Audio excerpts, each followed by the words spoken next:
We hope you're well, and thank you for joining us today. We're going to take you on a tour of a absolutely beautiful little village, and the history of this small town goes back to prehistoric times. It goes back to the Bronze Age.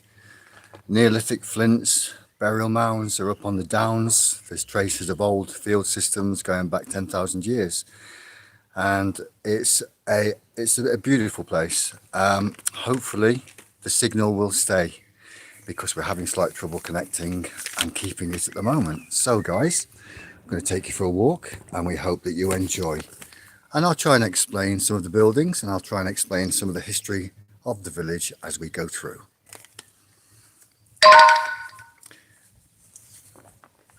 So I'll just reverse the camera now, hopefully. Let me see. I think it's there, look. Yeah, go on then. That's it.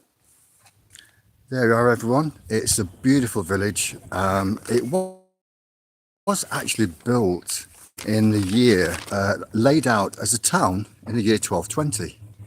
And there's been houses and families living in different eras and times throughout the generations. And years ago, in the 1750, I think it was 1754, there was a great fire, and this entire town, all these houses, which would have been black and white timber structures, were all sadly reduced to ashes. They were all burnt to the ground.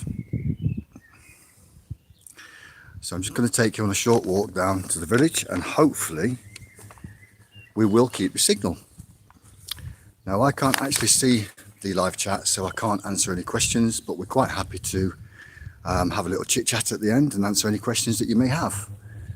There's all different kinds of small cottages and houses.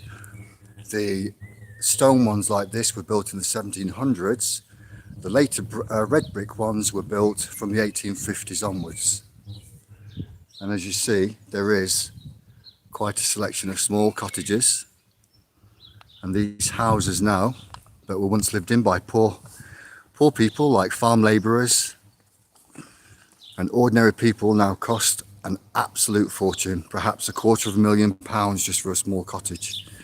That's how times have changed. As you can see, it's all tree lined.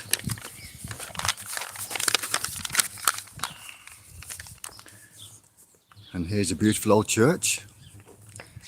This is a church of St. John the Baptist, which was built in approximately 1881. And to build this church cost £31,000 in 1831, which is an absolute fortune back in the day. You can imagine 31,000 gold coins. And the money, of course, was used to pay for the stones from the quarries, for the stonemasons to do all the carving on the stonework, for the lead glass to make all the beautiful windows, and for timber, and for all the labour that was involved in constructing it. So we were going to do a walk through the entire village, because it does go downhill. There's some very, very historical inns which were very, very busy back in the day. We're not sure quite how the phone reception will be, so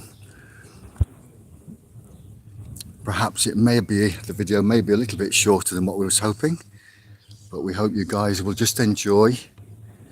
I'll just take you and show you the war memorial dedicated to the lost and fallen from war.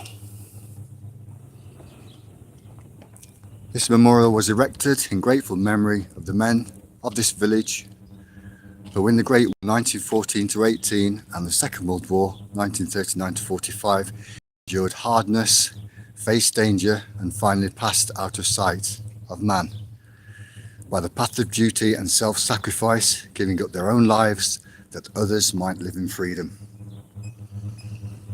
There's a beautiful graveyard at the back of the church.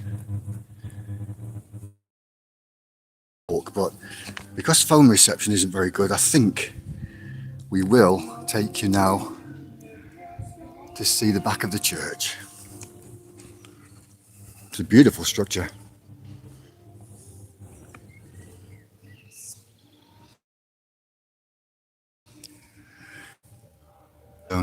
1807.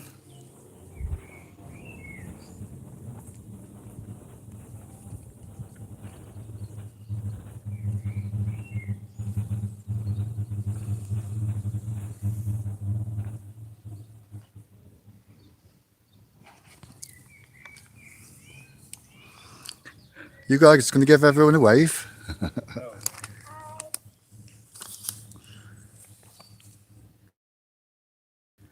It's quite a tall tower as well.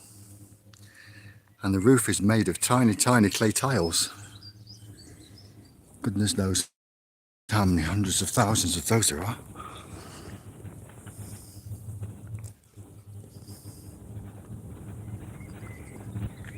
As I said, this is going to be the last part of the little tour, but if we go down to the village, we may lose the signal, so hope you guys are enjoying this. And there was an old chapel, very early church built on the site of this one, but they built this huge one in 1831. So we'll go around the other side of the church now and back out into the village.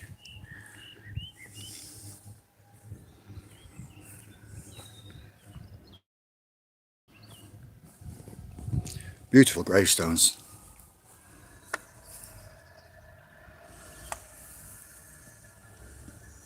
See if you can read that.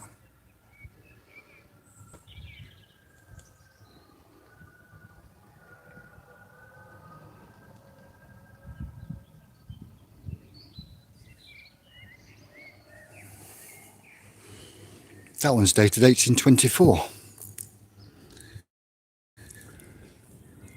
There's a very, very early tomb.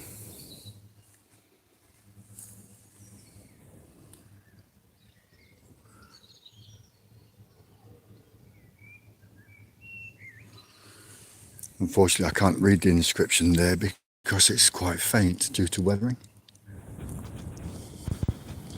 Beautiful place, the birds are just singing, that's all that's around.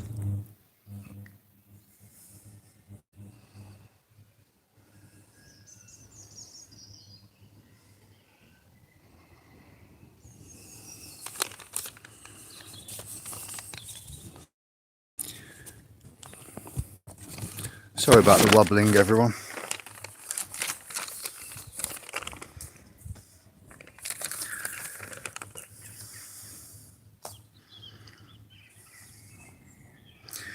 Now, when they laid the town out, there was 150 dwellings, and each dwelling would have been a small black and white timber house, one roomed with no chimney, no water supply indoors, no toilets.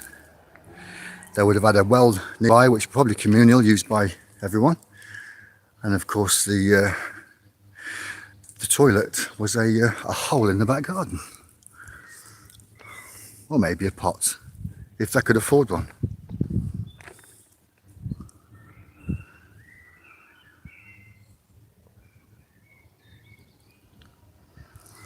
And later on, the people who owned the small dwellings were able to buy an acre of land if they could get together 6 pennies. 6 silver pennies would have bought you an acre of land the size of a football field. That's if you were lucky enough to have 6 pennies. Crazy, isn't it?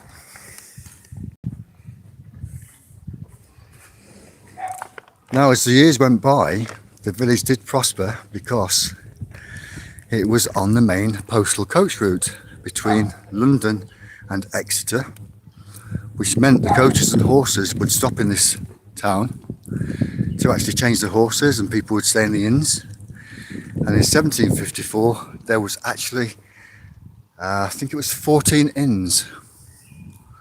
14 inns and public houses.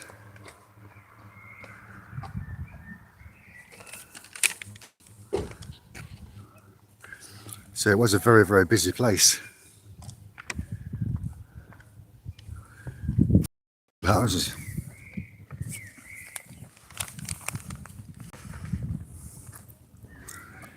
And for the viewers abroad, USA, Canada, Australia, here is a fantastic, classic English postbox.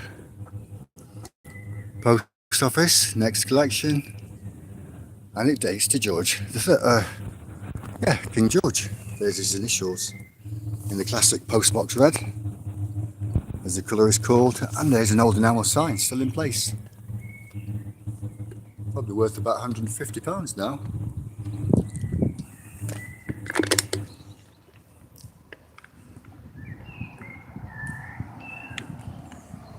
This is the Grosvenor Arms, and this dates back to the 1750s, and this was one of the coaching inns where the horses and the coaches would have changed and the people would have stayed. Out the back is a very old-fashioned stable where all the horses would have stayed as well. There's a lovely old phone box. Again, for all the viewers abroad, the classic English phone box, British phone box, love it. Tiny little bus stop.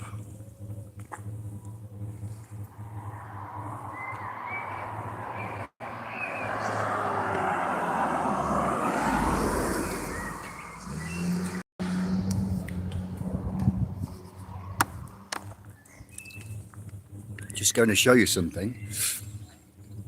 There's a post, there's a sign that says the Monarch's Way, because one of the kings, when he was in exile during the Civil War, did actually travel along a cart track in secret, disguised as a farm labourer. And eventually they did catch him in a ditch, hiding, and they arrested him. I do believe it was King Charles. Here's a beautiful old, this is the back of the old inn. And it's really, really lovely. Just going to show you a few details about it, and then we'll move to the centre of the village. This is quite nice actually, because it's got some interesting details still in place, which has been there since a very long time.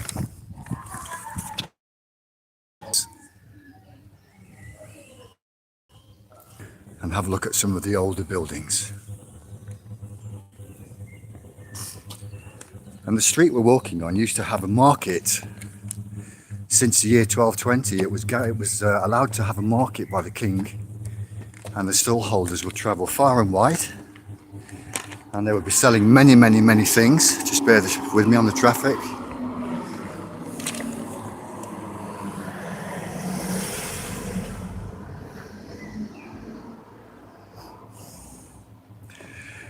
This would have been a shop years ago.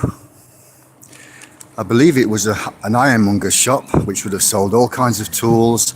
It would have sold every kind of goods that you can imagine that would have been useful back in the day. Nails, doorknobs, hinge fittings, all the little bits and bobs that we find in the fields when we go out metal detecting, of course, would have been sold in small businesses like this. Now this is the lower main street of Hindon, and this is where the market was started in the year 1220.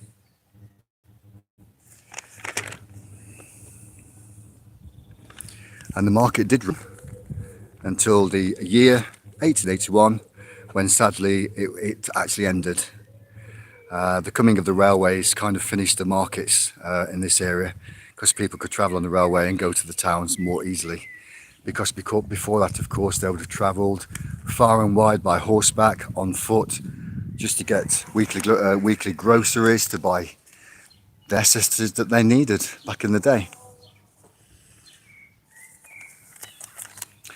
So just going to take a little walk down and show you the architecture, because it really is very, very nice.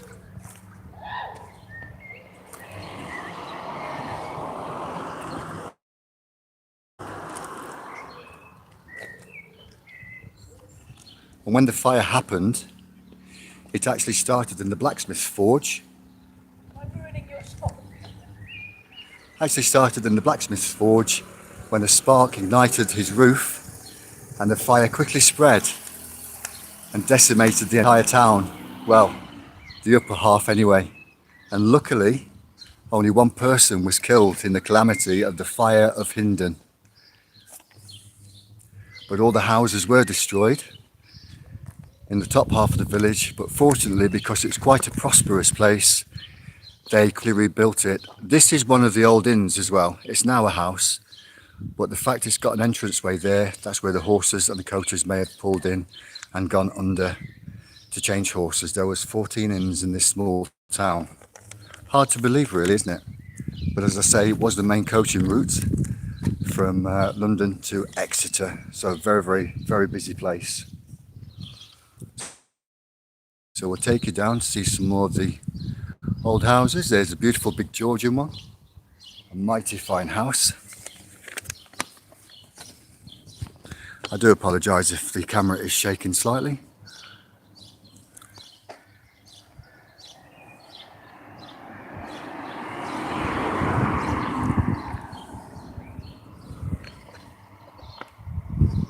Beautiful English architecture.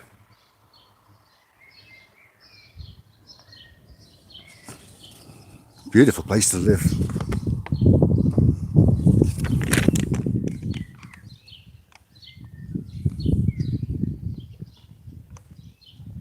And the markets that would have been in this high street, I mean, this is where the market was held weekly, and then twice a year they had a fair here, one for St Michaelmas and one around the Whitsuntide period. So this street would have been full of hundreds and hundreds and hundreds of people, cattle, cows, goats, sheep, chickens, stalls selling every kind of wares, ribbons, material, socks, clothing, hats, basic human needs really. And it's a shame it came to end in 1881. Now it's just a beautiful, quiet, tree-lined street.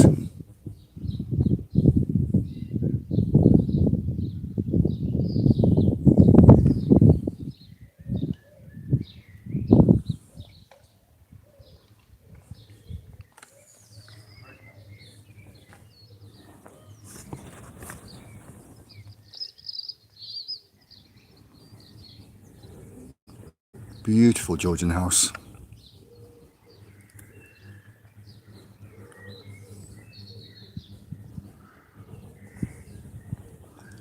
At the back of each house there is a very, very long garden where they would probably kept a pig, chickens, grown vegetables and herbs, of course, to feed their families. And these small houses would have been lived in by very ordinary people really.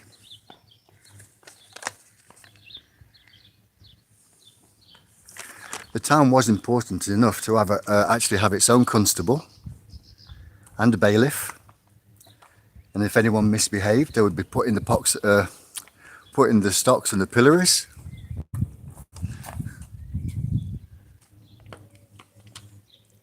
Where people would have thrown things at them like rotten vegetables or eggs, mud, or maybe give them a good boot up the backside because they didn't like them anyway, and that was their chance because they couldn't do anything about it.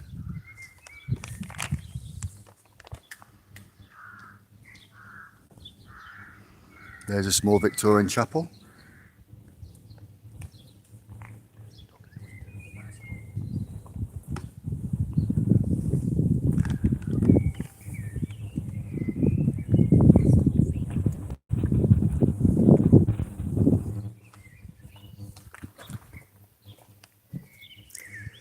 And it's beautiful.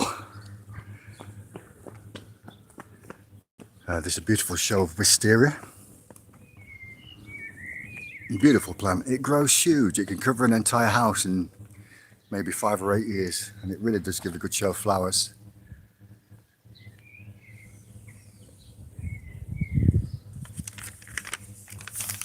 So I'll just take you down. There's another old inn over the road with an entrance underneath just behind the car. So you can tell they were old inns or public houses because they had the arches for the horses and coaches to go through.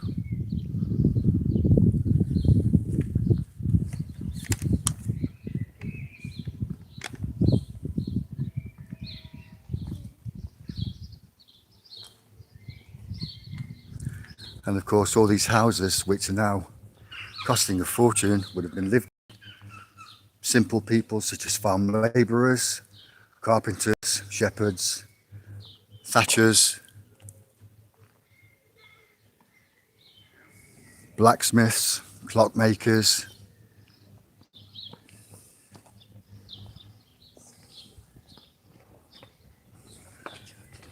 and many of them would have been farm labourers in the local fields just working for enough money to buy the basic necessities to get them by from week to week.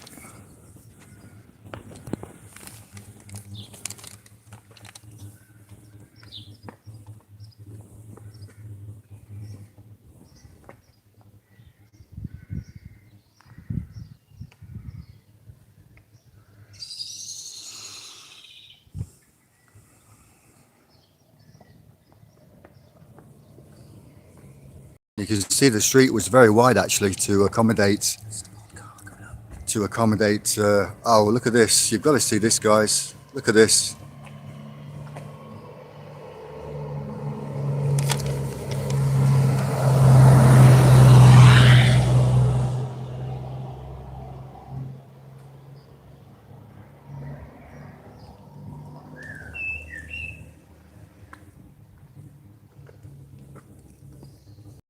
I think that was Miss Marple just drove past.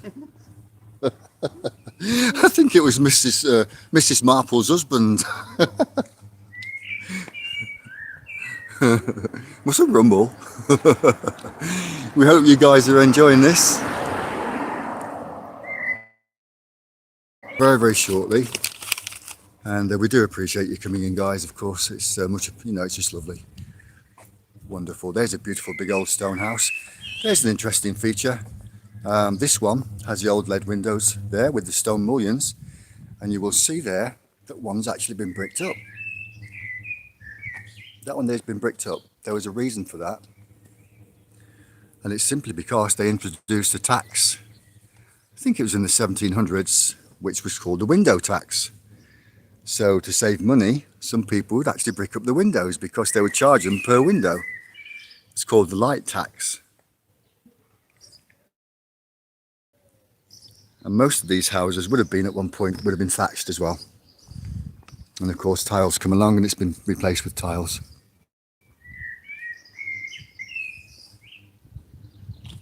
And I hope everyone can hear the birds singing because it really is nice. There's a little example of interesting architecture. I'll take you and show you this gable end. You'll see it's stone. And at the top you'll see it's actually brick and wood. With a big old brick chimney. So that's been a form of modernisation, if you like. Now we're coming down to the lower end of the village now.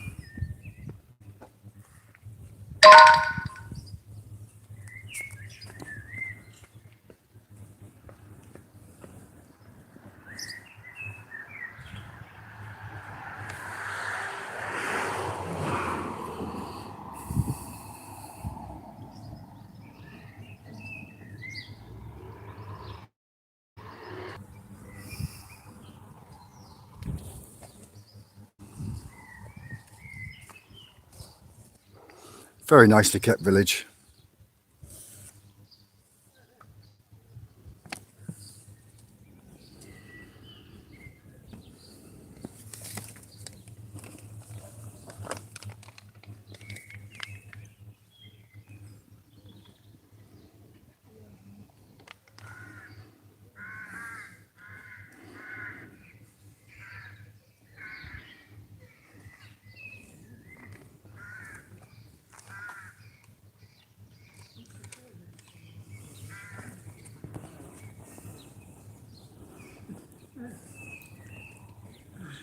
Here's a beautiful little village hall.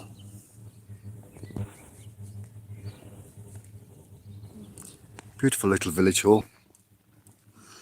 And a very early building too. Now it does look ecclesiastical.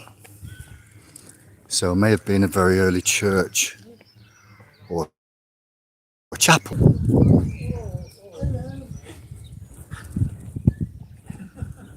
Small row of cottages, and then it goes up to the hill there, which does go to a fantastic area actually, which we will show you at some point. So, and this is called Stops Hill, and this is because this is where the town stops. Stops Hill, where the town stops. Well, people used to stop thinking, I'm not going up that hill. Not walking up there. Oh. There's a great view looking up the entire street really.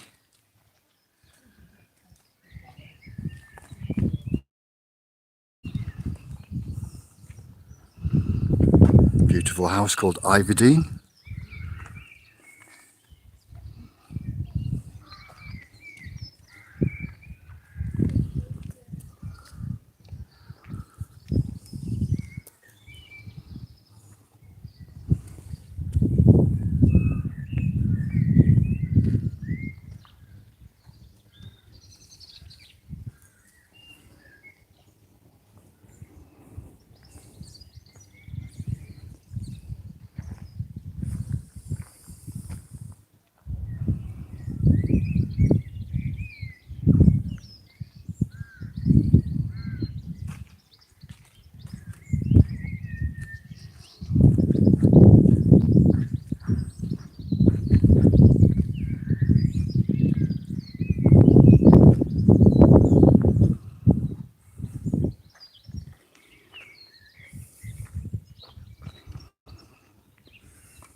actually I think down there it goes to more modern houses.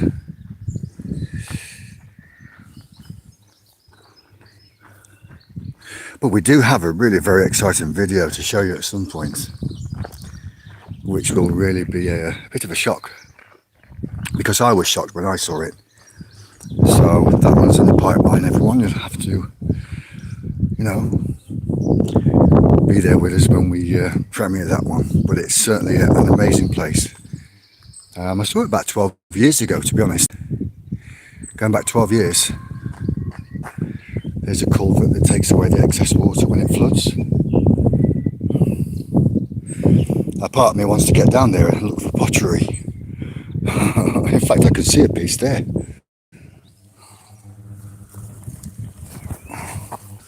Oh no, maybe I can't. It's a piece of flint.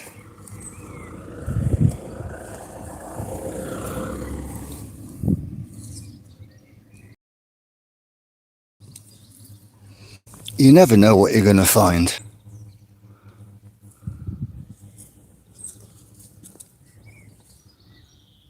Three little bits of glass.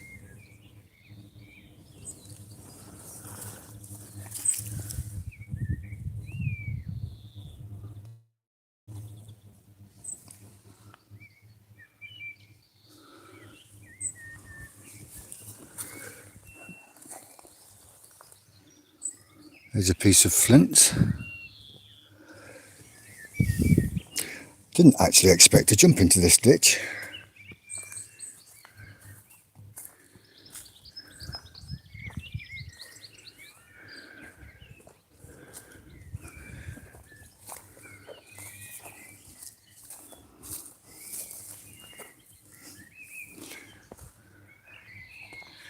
And even if the houses aren't old, they're still well kept. Very lovely.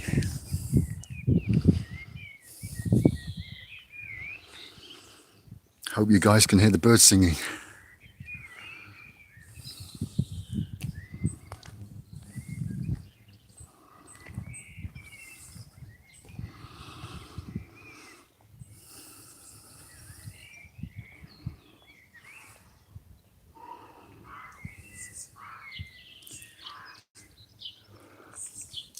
I've always loved architecture, even since I was very, very young. I could spend hours just walking around old villages where I lived in Derbyshire, and just enjoying the old buildings. And it's a love that I've always kept with me, and I think I always will, really. Old bottles and coins and everything that I like, you know. Here's a nice little cottage, 2 little pigeons on top.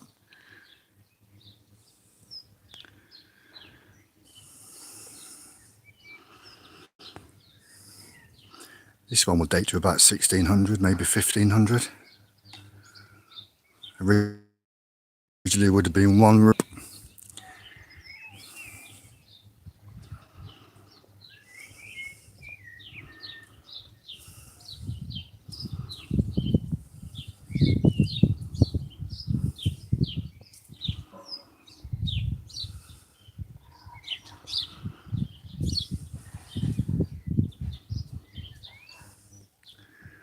I'm actually very pleased that the signal lasted, because I really were worried that we would lose you guys. Interesting old building. Baskets and goodies and things.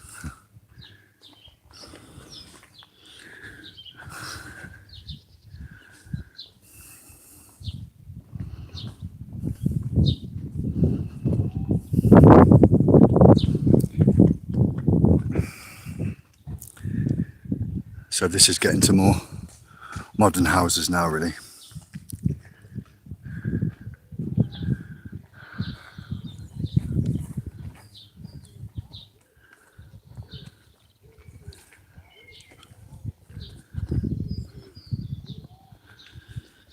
So there, it goes onto a country lane and down to some fields and a farmhouse at the end. What do you want to do, Simon? Do you want to go? Just right here. I'm trying to keep up, but the internet keeps going off. Oh right, Simon's internet is playing up unfortunately. We didn't think mine would work, but my prehistoric phone is working and Simon's isn't, so... To do with what network you're on, I reckon. That's Yeah, why it's the network. you spot a cat on the top. I'll go look. I didn't spot the cat, but I'll show them now. They're Elysiums.